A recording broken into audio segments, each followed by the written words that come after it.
Welcome to the Insight Meditation community of Charlottesville, Virginia. You can find all of our program offerings and information about our Sangha at www.imeditation.org. We meet weekly on Tuesday evenings at 7 p.m. Eastern Time, currently on the Zoom platform, for meditation and a Dharma talk given by one of our teachers.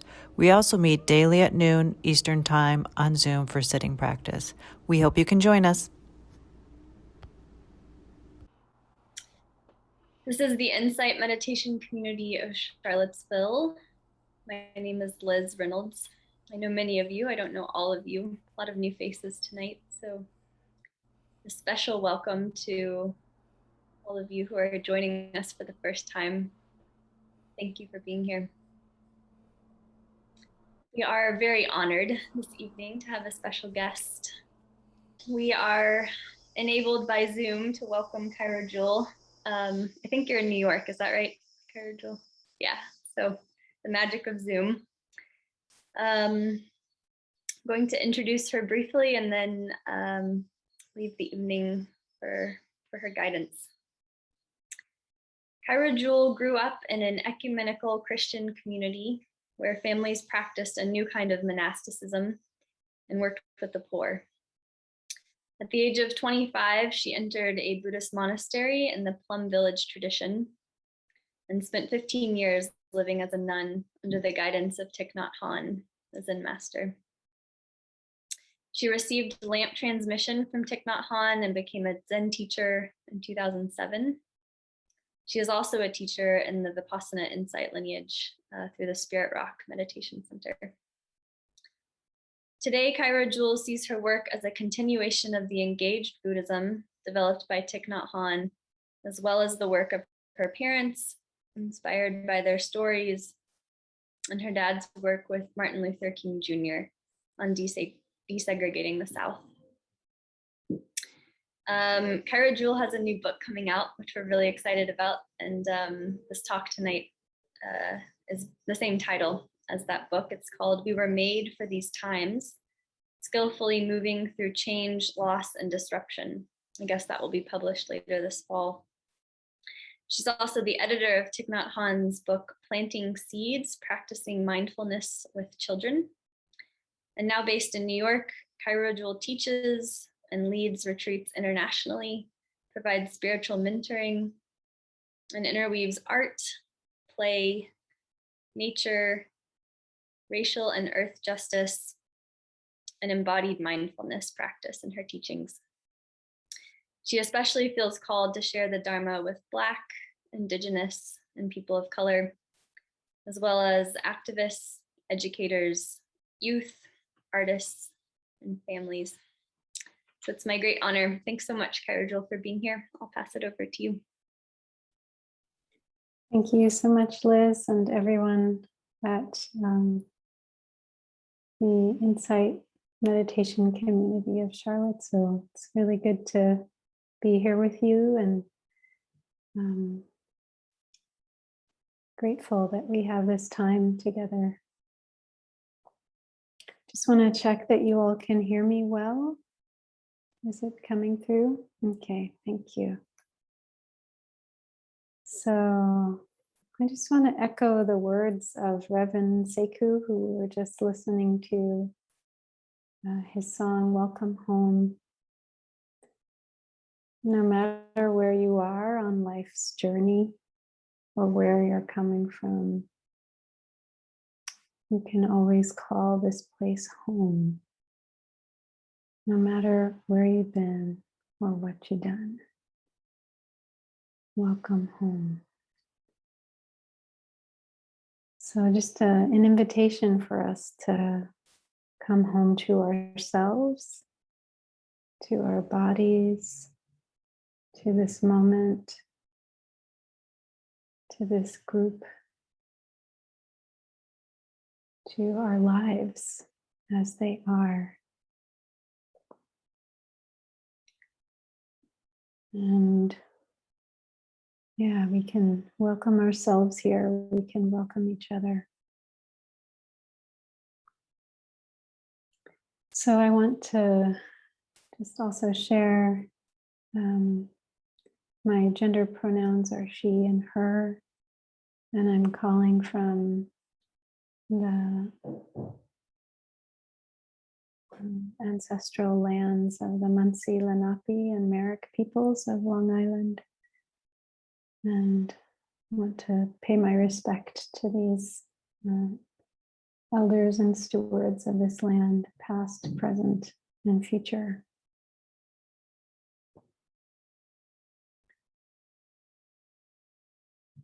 So,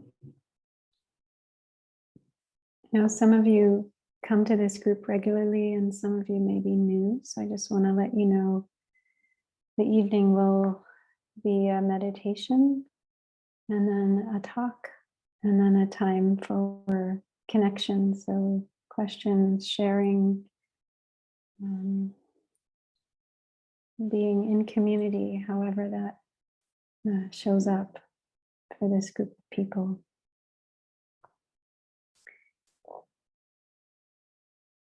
And so one of the things I explore in my new book, which is coming out November 2nd, the title, as Liz said, is We Were Made for These Times, 10 Lessons in Moving Through Change, Loss, and Disruption.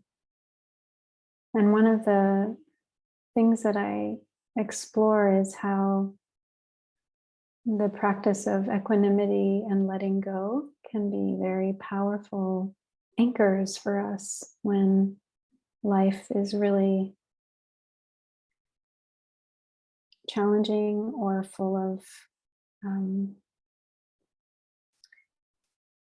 things we have to figure out that we don't know how to figure out, questions we're trying to answer, or some kind of dilemma that we're facing, or maybe those in our life that we love are going through difficulty. So that's what I'd like to focus on this evening, is how this practice of letting go, of opening to things as they are and seeing them in a bigger, broader view, can support us in challenging times, and not just in our individual experience, but also collectively. And so the meditation that I want to bring to us is one that I learned from a wonderful teacher, an LGBTQ teacher from Canada, Pascal Auclair.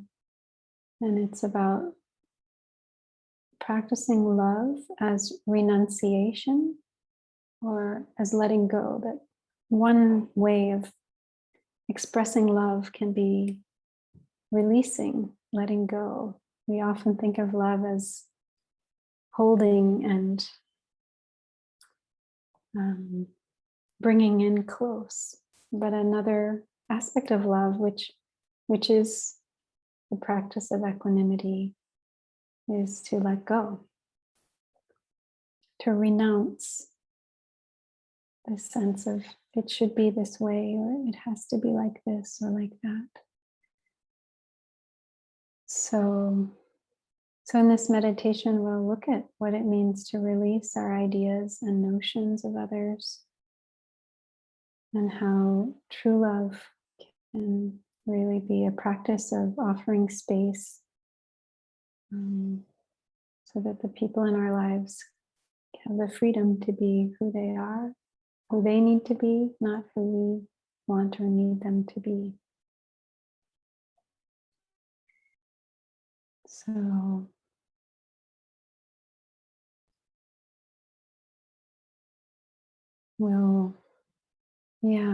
and circumstances too. So we'll look at our relationships, but also what it means to release our expectations on life, on how things are supposed to be. Like we probably all thought a year and a half ago, pandemics are not supposed to happen.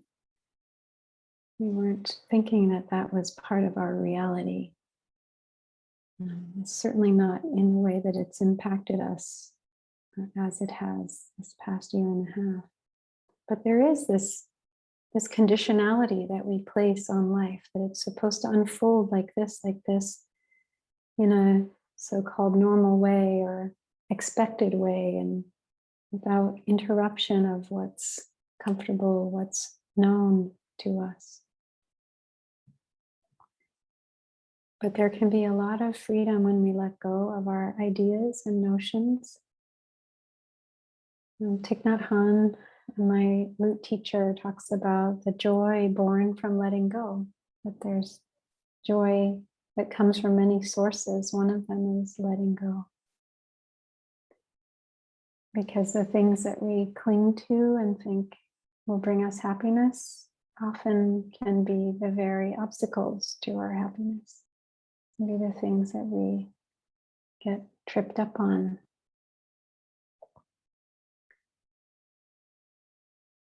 So this is from the Heart of the Buddha's Teachings by Thich Nhat Hanh. He says, letting go gives us freedom. And freedom is the only condition for happiness. If in our heart we still cling to anything, anger, anxiety, or possessions, we cannot be free. So, as we go into this meditation, just an inquiry: what are the conditions for happiness that you are holding that might be an obstacle to your happiness, that you might want to let go of? What is our current situation, personally or in the world? What is it teaching us about what we need to let go of?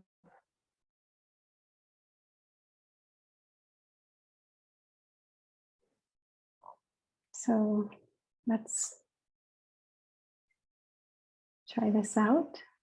So I invite you to choose whatever position is comfortable and supports stability, as well as some ease, some relaxation, some freedom.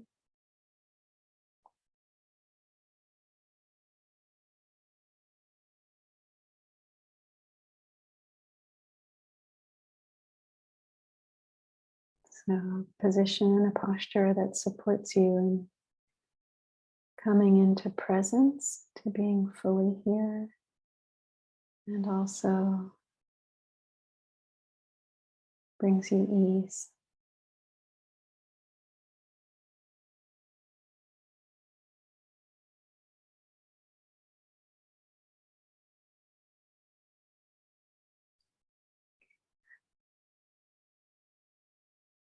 Feeling your body in space.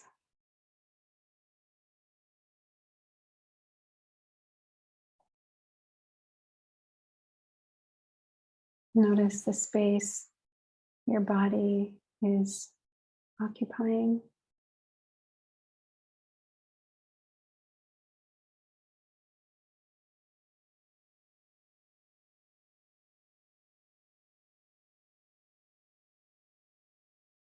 And allowing yourself to really be here,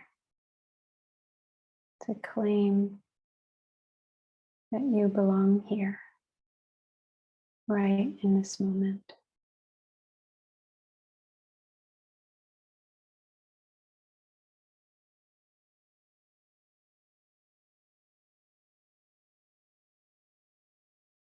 And let yourself really fill the space that you occupy. You can take this space. You can take this time for yourself, here and now.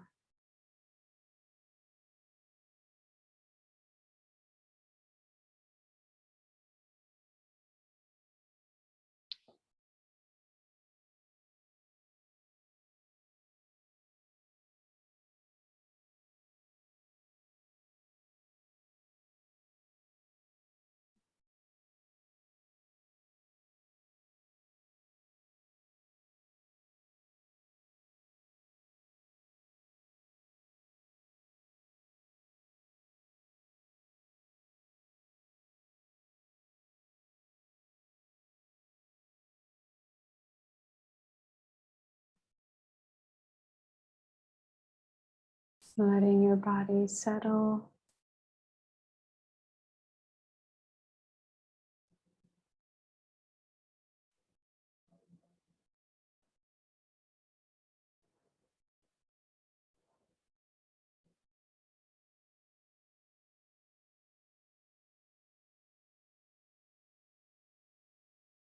Inviting the mind to rest in the body as the body rests on the earth.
So I invite you now to bring someone to mind that you feel close to,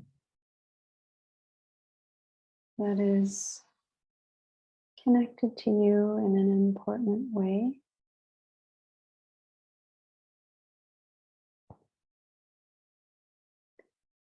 You could let this person come into your awareness.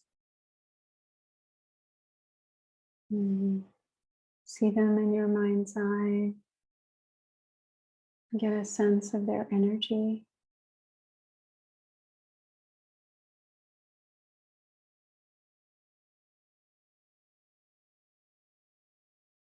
Could be a person, but it could also be an animal, beloved pet.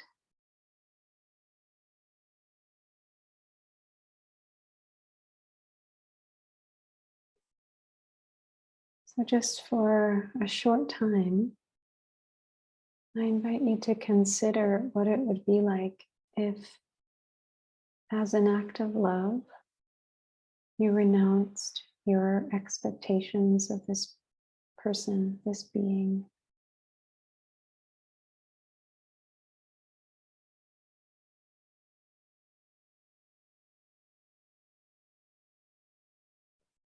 If you released your demands of how they should be, how they should live,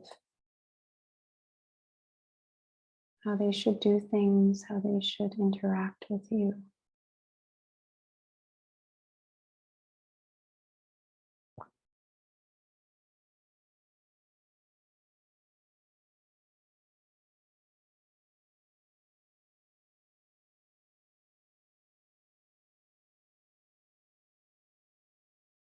What would happen if you let go of these expectations?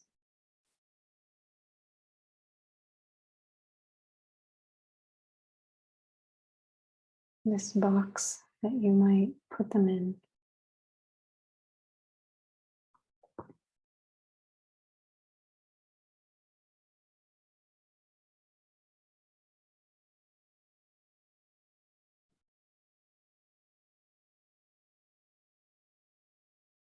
And this isn't something I ask you to do forever, but just right in this moment, you can just very temporarily check it out.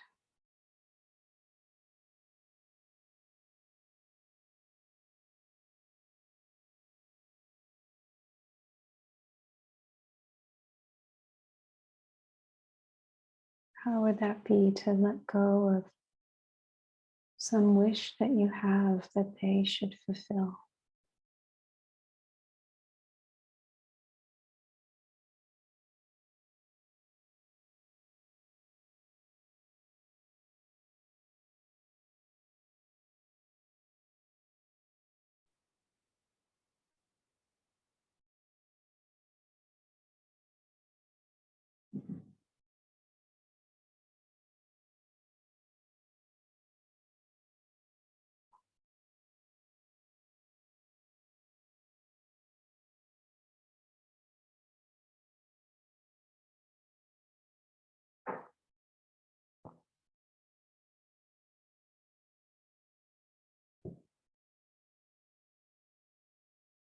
as an act of love, offering them great space, full freedom to be just the way they are.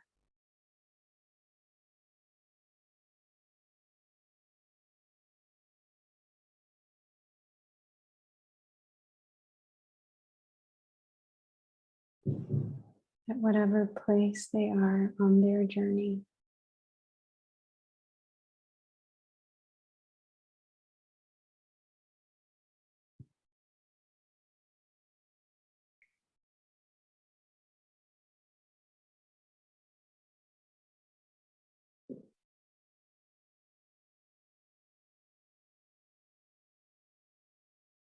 Giving room for them to live their life the way it is to unfold, not according to your desires.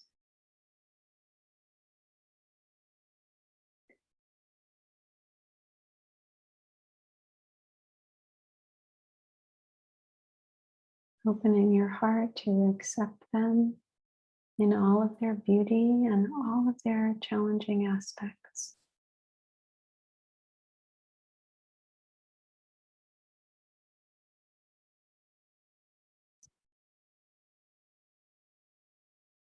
What is illuminated in them and what is in the shadow.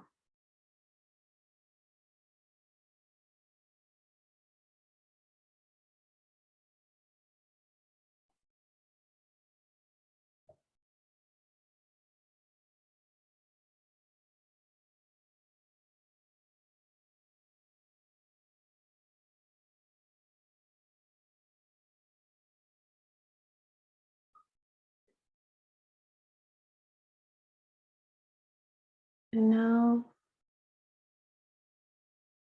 take a breath in awareness.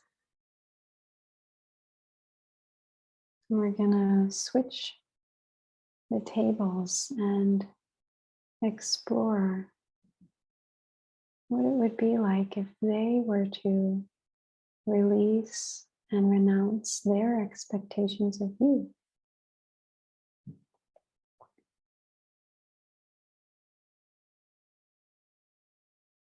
What would that be like for you if they were to drop all the conditions? Who you should be, how you should be. Give you space and time and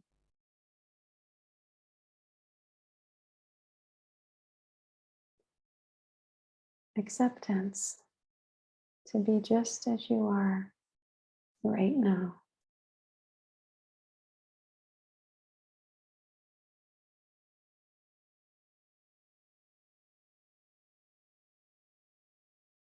Not looking at you through the lens of their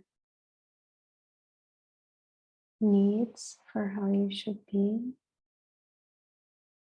but looking at you with no lens and just seeing you.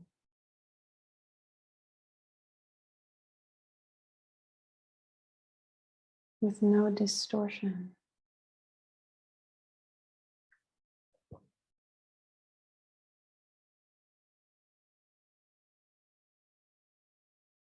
With no judgment. With no comparing.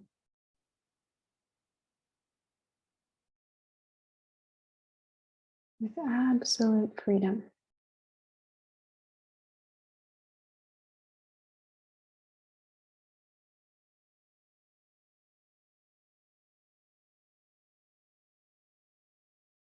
How would that be? How would that feel?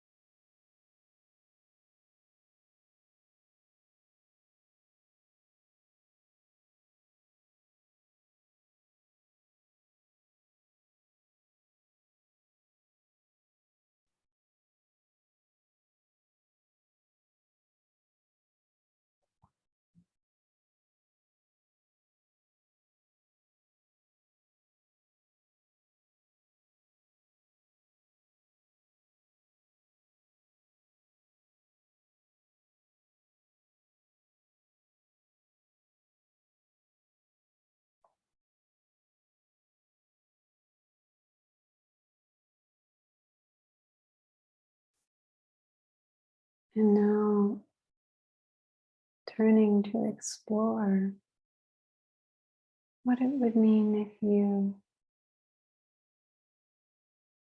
as an act of love, renounced your expectations of yourself.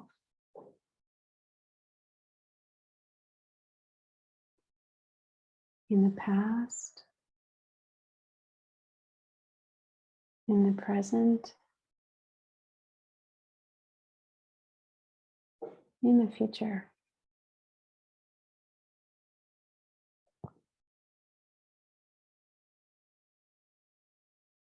All those ways that we have of wishing we had done things differently in the past, that we had been different.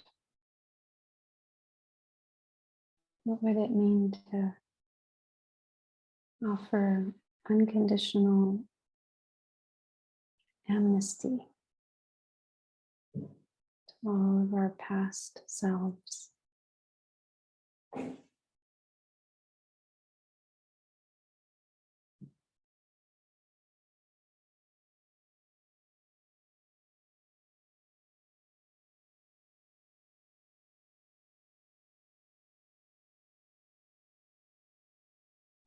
And what would it mean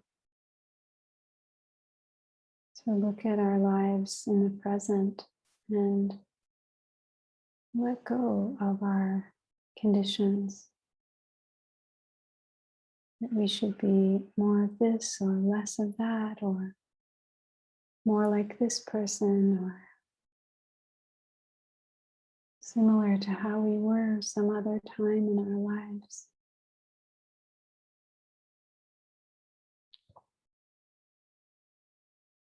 How would it be to let go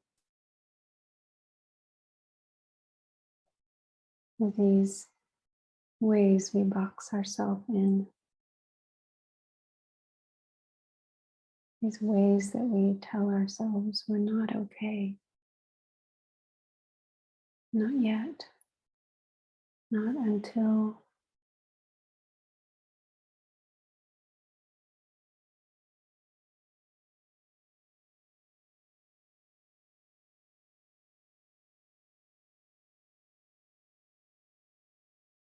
Welcoming ourselves home,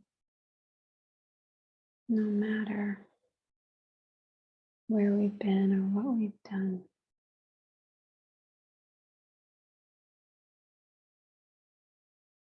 Just as we are.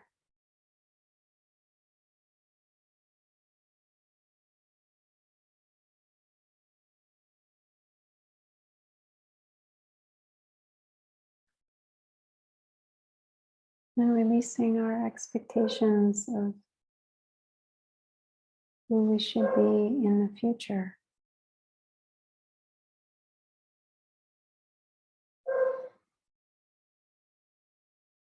Those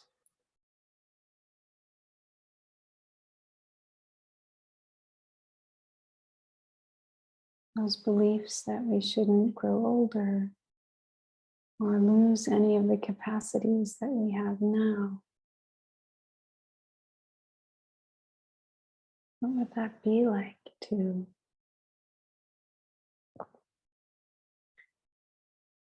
open our hands rather than close them, grasp them around what we want for the future?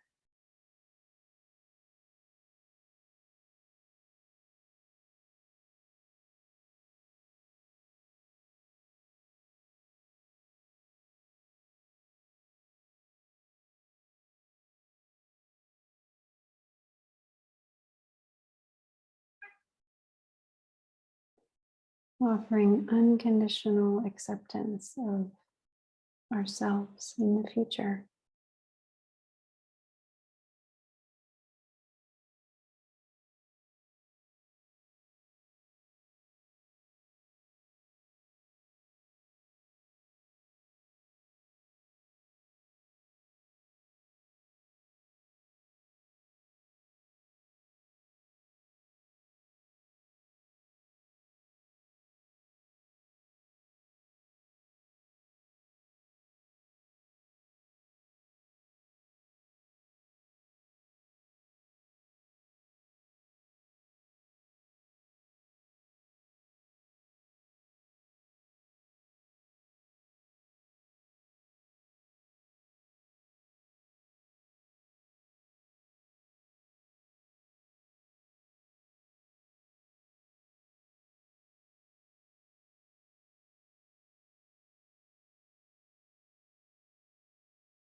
And taking another breath in, awareness, knowing the in breath,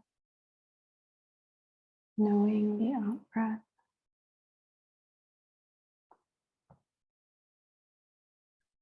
And now widening out this renunciation to think of a group of people who's different from you. Maybe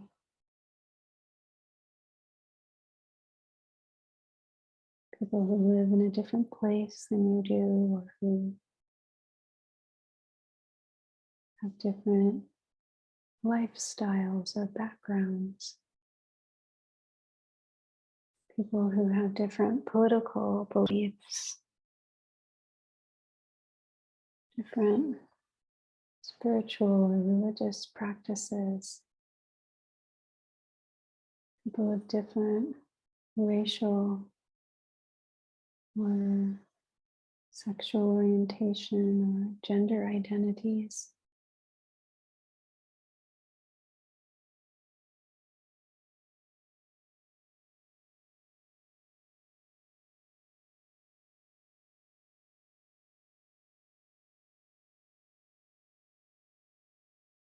What would it mean to let go of your expectations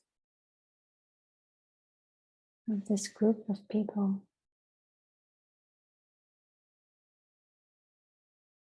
The judgments, the demands, they be a certain way, as an act of love, an act of renunciation.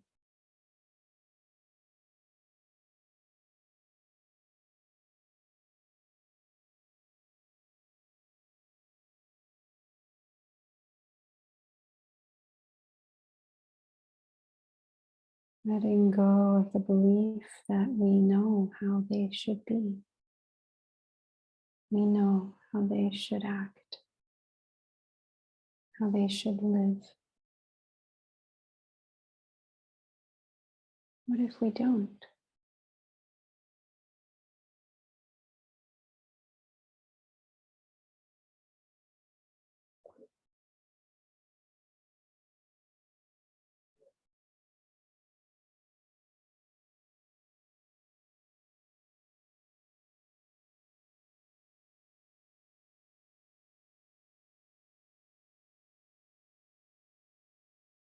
What if the situation is more complex than we are able to perceive?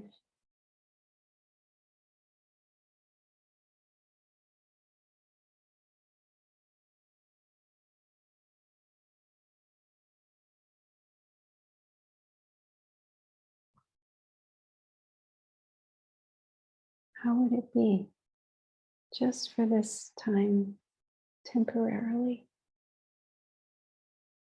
to let go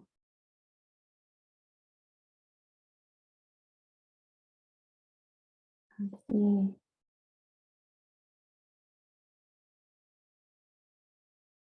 way we have them penned in by our ideas, our beliefs?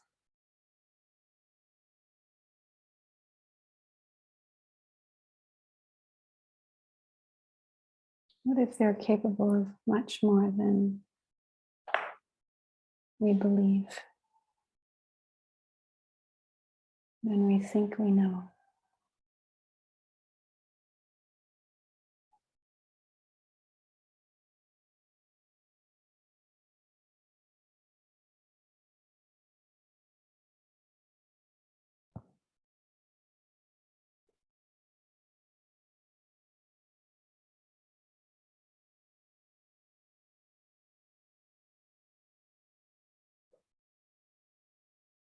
You can even breathe in, touching these expectations, and breathe out and let them go with your out breath.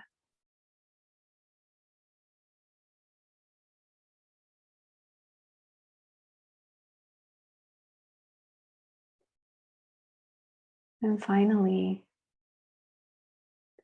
what would it mean to, just for a time, renounce our expectations of life itself?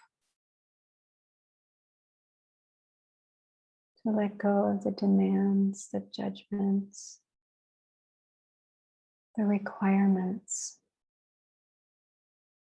that we have for life. To flow with what we think should happen.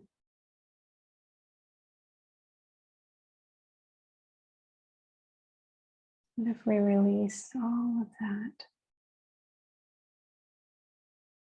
laid it all down, how would that be?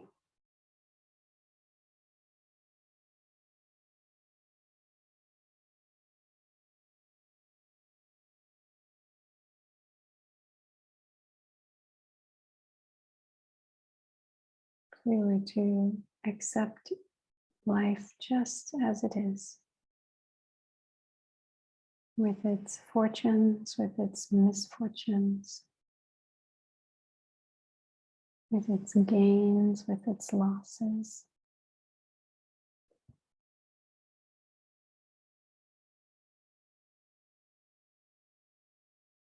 Saying yes to all of it.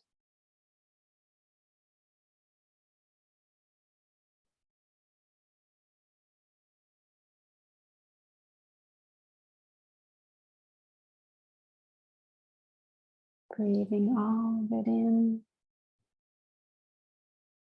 breathing all of it out.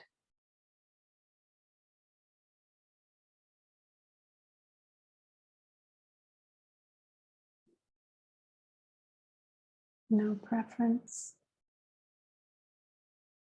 no picking and choosing.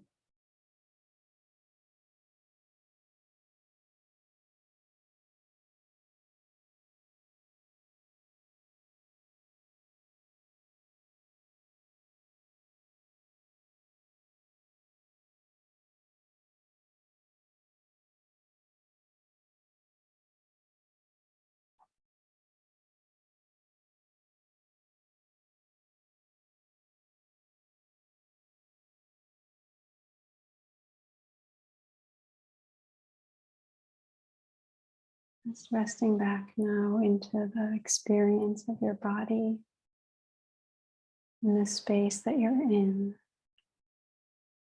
And listen to a sound of the bell, feeling ourselves connected to each other in this moment.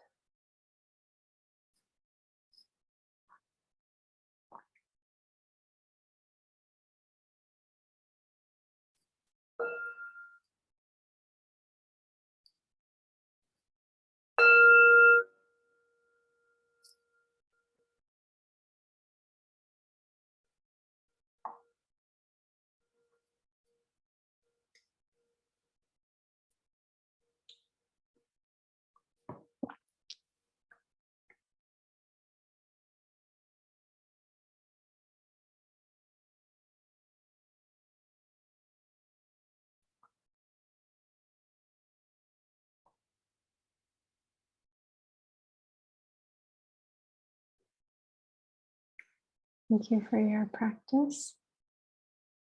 I'd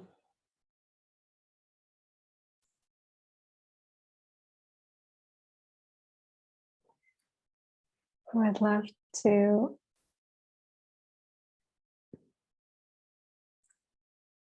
hear from you all, a brief check-in if you'd like to write a word or phrase in the chat. On the other side of that practice, if there's anything you'd like to share with the community.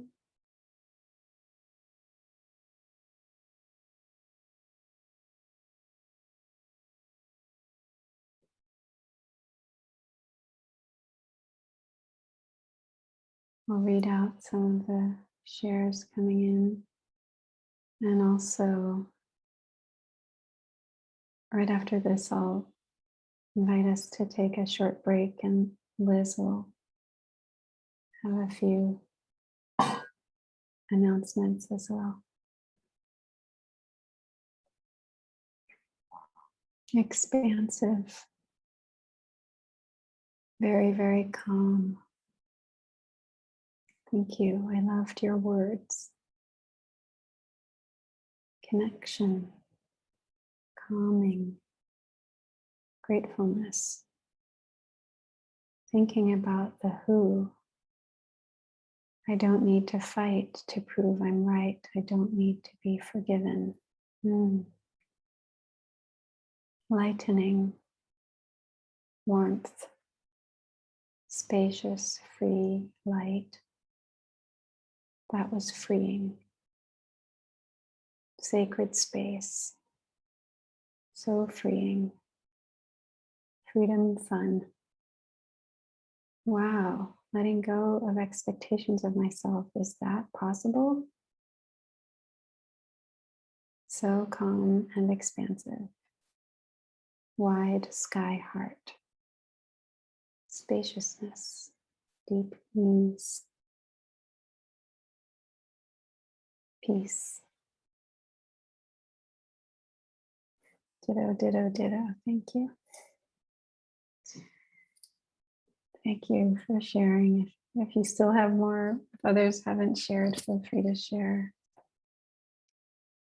So I want to explore more with you this practice of equanimity.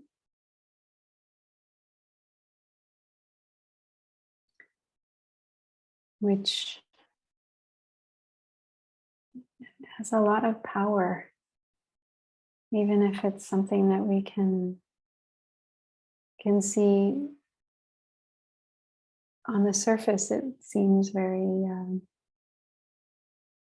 doesn't seem very powerful. It's this this letting go is not an expression of power for many of us in our culture.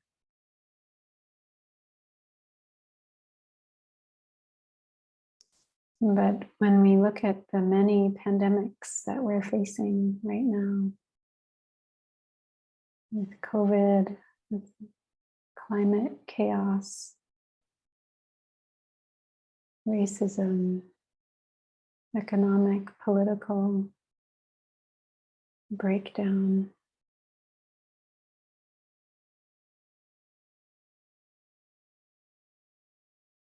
there is a power that can help us meet these intense experiences. And equanimity is a kind of love. It's an expression of love.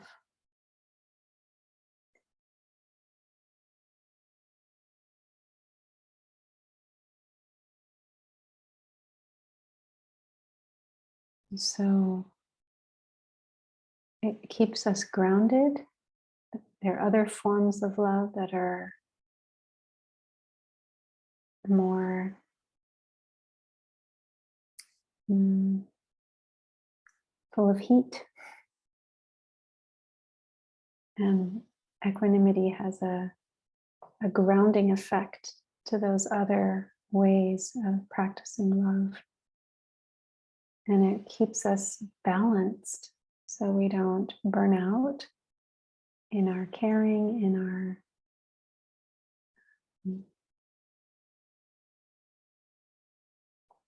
offering of ourselves. So it can keep us resourced and in our center. So the word in Sanskrit is upeksha, and in Pali it's upeka. And it's translated as non-attachment, equanimity, non-discrimination, impartiality, tolerance, or letting go. So it comes from the prefix upa that can mean over or all around, and ik,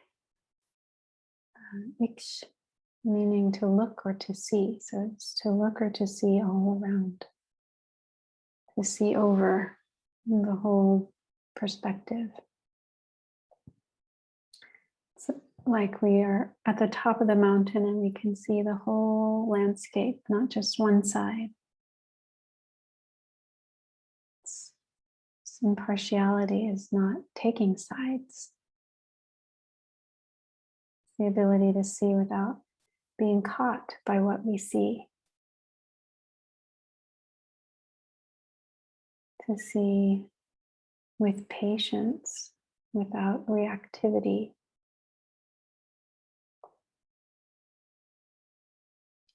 And my teacher, Thich Nhat Hanh, adds another dimension to this definition of upeksha, that it's also the practice of inclusiveness, of opening our hearts to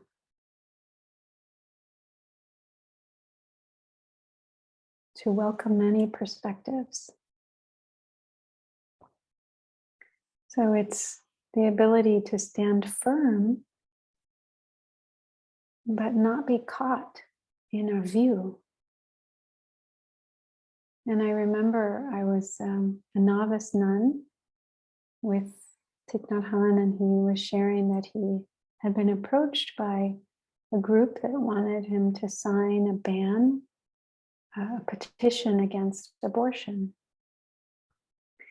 And as a Buddhist monk, he teaches reverence for life, but he refused to sign the petition because he felt it wasn't inclusive. It was dogmatic, insisting that one thing is right in all situations. And he had experience of working with people escaping from Vietnam after the war and being in very terrible, terrifying, traumatic situations, including rape. And to force someone to have a child in certain situations that they didn't want could be really tragic for both the mother and the child. So he emphasized the need for openness, for not being ideological, dogmatic, or imprisoned in our views. So it was a profound teaching for me that he refused to sign that petition, of caring with equanimity, of working to have as full a picture of the situation as possible, not just one view.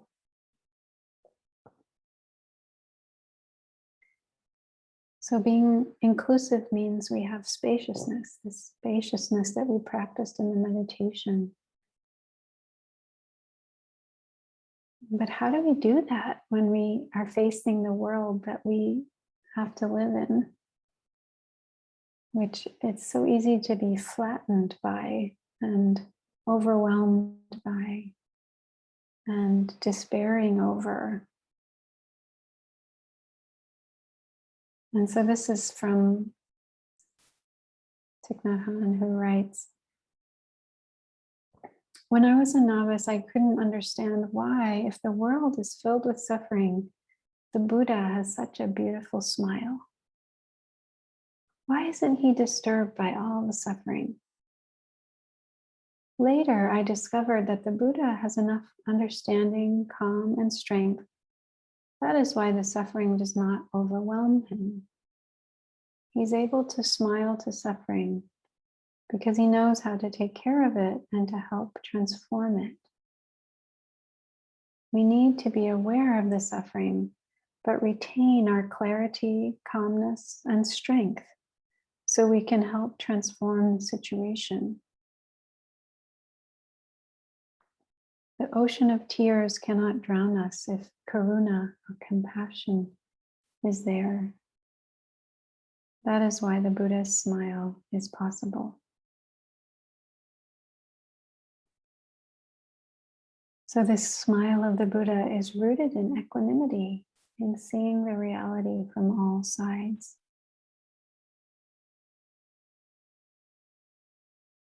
I remember as a nun, I had a similar question come up when I was doing a meditation. And it was a classic Plum Village meditation. One of the exercises was breathing in, I dwell in the present moment.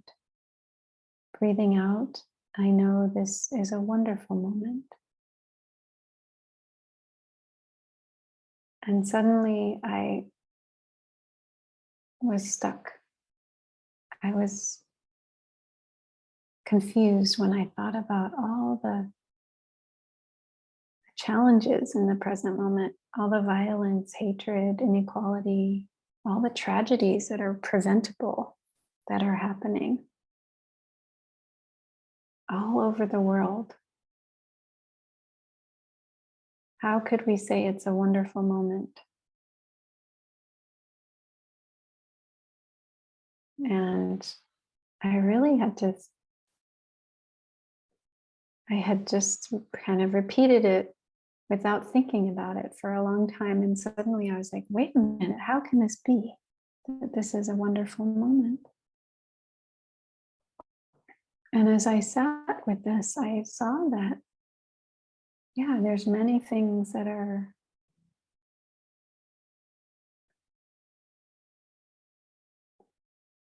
very hard that are happening. But there are also many things happening in this moment that are wonderful.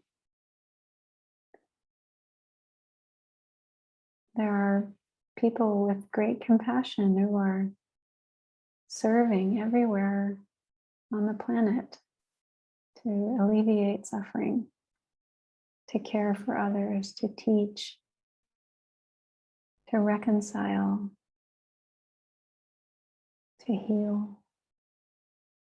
There are people who are courageous and standing up for what they believe is right. Those working to protect the planet and clean the oceans, clean rivers, beaches. Those advocating for the oppressed. In every corner of the planet, no matter how quietly they may be working,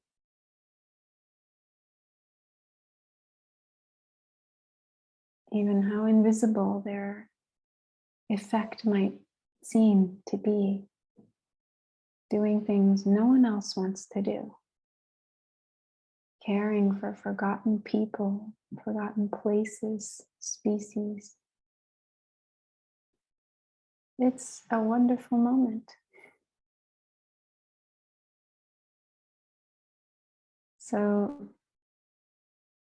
when I looked at that larger picture, I was able to see both are true. That suffering doesn't have to disappear for beauty to be here. And that life is about all of these things. So that was an experience of cultivating equanimity, inclusiveness, just holding everything. There is great terror and pain and injustice, and there's great love, there's great wisdom, there's courageous acts of justice. They all coexist.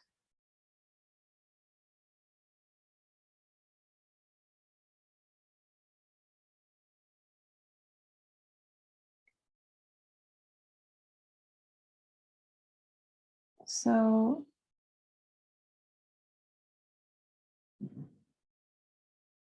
the world is really heating up in many ways, heating up literally, but also heating up in terms of chaos and confusion and breakdown.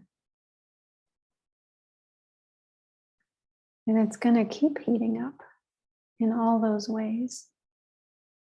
More and more people not able to live where they are and becoming refugees to try to eke out a life in a more hospitable place. All the, 20,000 Afghan people who landed in the US recently, restarting their lives.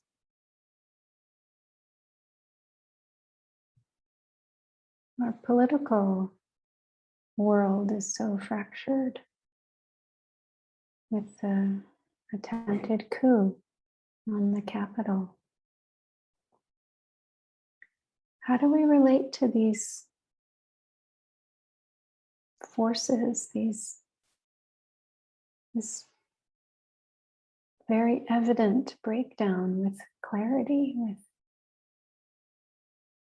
with fierce compassion? How do we not dehumanize each other? And see from all sides and keep including those we're opposed to. How do we keep including them in our hearts? How do we maintain the smile of the Buddha in the face of so much suffering?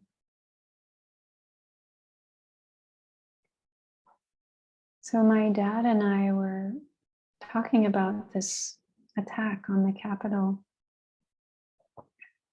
And he's a Dharma teacher and a Christian minister.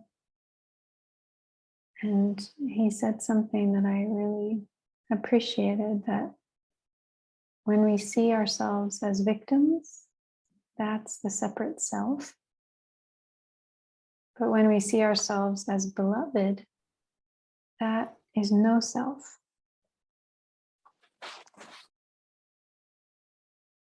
So when we see ourselves as beloved, full of loving kindness, of metta, we see ourselves in everyone and everyone in ourselves.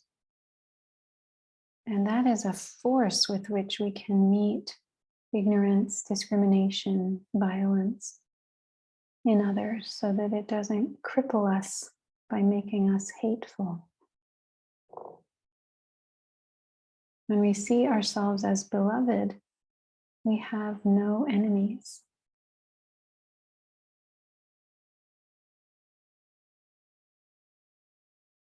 And this is what Thich Nhat Hanh shared during the war in Vietnam. Other people are not our enemies. A human can never be our enemy, he said. Only the delusion, hatred, and ignorance that they harbor is our enemy. That we can uproot this in ourselves and others. If we see ourselves as beloved, not as victims, we can encounter those with whom we disagree or are morally opposed to without malice, without dehumanizing. And that's the power of equanimity, of inclusiveness.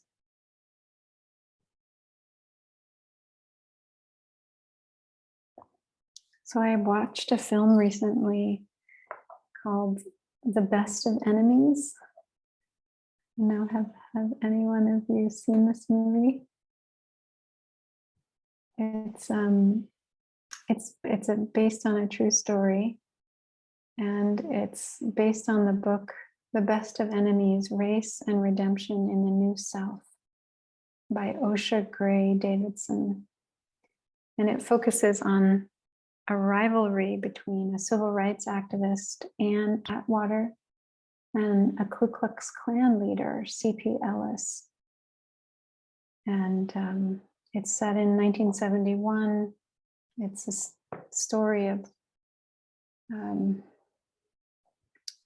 small town, I can't remember the name of it, in, I think, North Carolina. And the school of the Black children burns down. And so they come to this city council, the Black community, saying we need to integrate the schools so that our children can finish this school year. And the city council, who's all white, takes this to the judge of the area. And the judge doesn't want to make a ruling, but instead gets someone to come and lead a process for the people of the town to decide collectively whether or not to integrate the school. So it's called a charrette, this process. So it's a Black man who's done this in several other places. And he gets Ann Atwater, who's like the civil rights activist, a Black woman, to be the one chairperson, and C.P. Ellis, the head of the Ku Klux Klan, to be the other chairperson. So they're already best of enemies, and they both have a stake in this, so they agree to do it. And I'm afraid I'm gonna mess up the experience of watching the film for you by telling you what happens, but it's still really worth watching.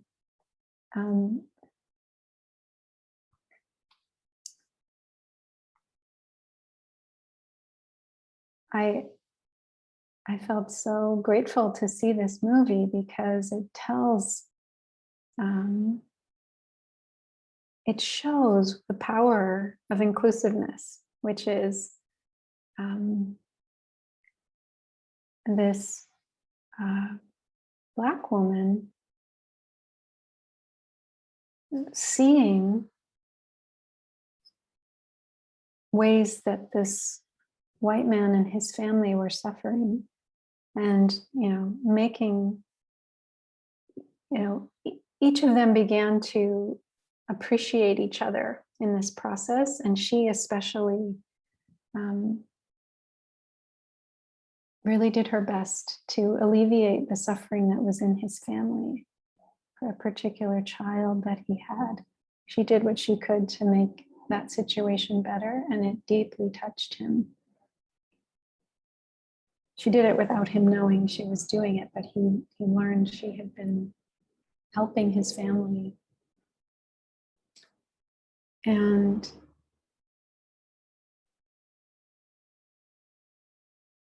it was just this story of a very profound transformation that occurred because of the power of inclusiveness. And even though he stood for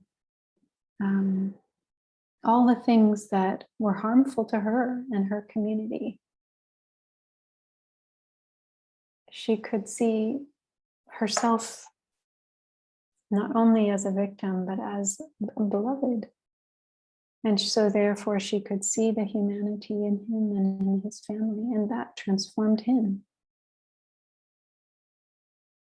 It helped him to see the corruption that he was a part of. It helped him to come into his integrity. And he ended up completely changing, and they were true friends for the next 30 years. They traveled all over sharing their story after that. It's really a good movie. I would really encourage you to see it, The Best of Enemies.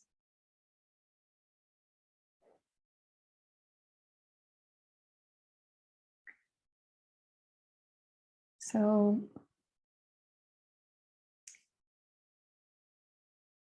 yeah, our country is so divided. It's hard to say how far we've come since the situation of that movie in 1971 in some cases, in some ways. We had a pretty even split in our community, in our country, in the last election, with 81 million people voting for Biden and 74 million people voting for Trump. We share this country, but it's harder and harder to experience it as one country.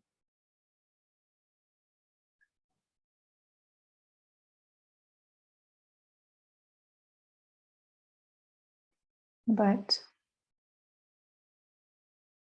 who is us and who is them? Truly, finally.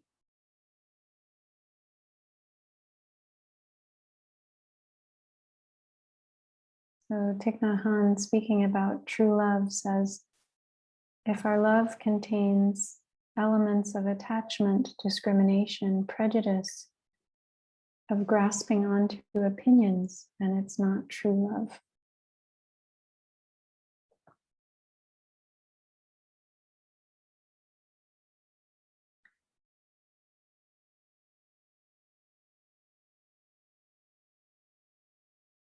So it's not coolness or indifference, equanimity. We're engaged. We're involved. But we don't discriminate. It's advanced practice. It is to stay impartial, capable of loving and understanding, seeing the humanity of all parties in the conflict.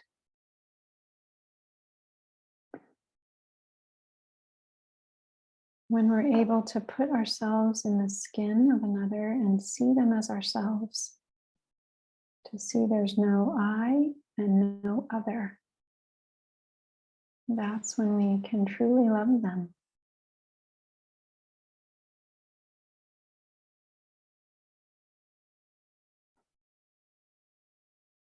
So we'll invite a sound of a bell for us to check in with ourselves and notice what's here. Just have a moment of rest.